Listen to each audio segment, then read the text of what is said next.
Tiga. Okey, duduk. Halo bos, Ya, Capati sini ada apa spesial?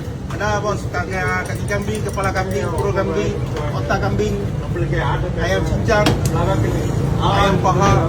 Okay, you buat yang spesial benar untuk saya boleh? Boleh bos. Alright. Semua apa, kaki kambing ada, kepala kambing ada, Okay. otak ada. Siapa abu sini? Saya. Oh, you lah. Dan niaga berapa lama dekat sini? Oh, ini saya bapak, dia 50 tahun lebih lah.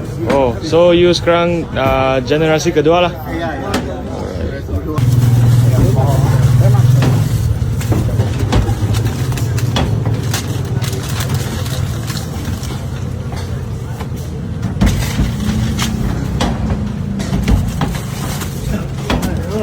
Okey bos, ini kepala kambing.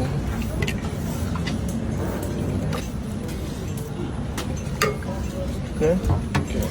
Ini perut.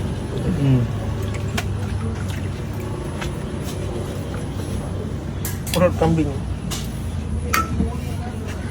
Ini kambing bos. Okay. Kambing cincang Boleh. Semua masak sendiri ya? Ya, masak sendiri lah.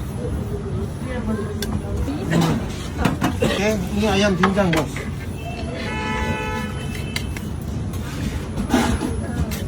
Okey. Alright.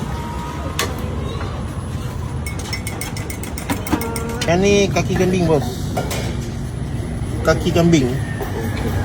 Okey. Okey. Jadi? Ini sardin bos. Okey. Tiga. Okey, duduk.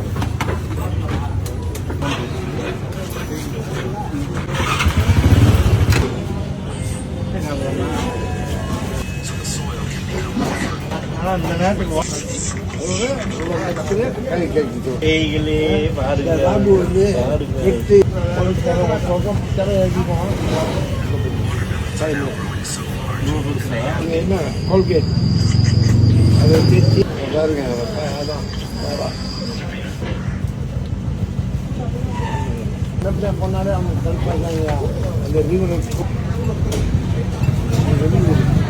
Oh, Capati dua, Assalamualaikum.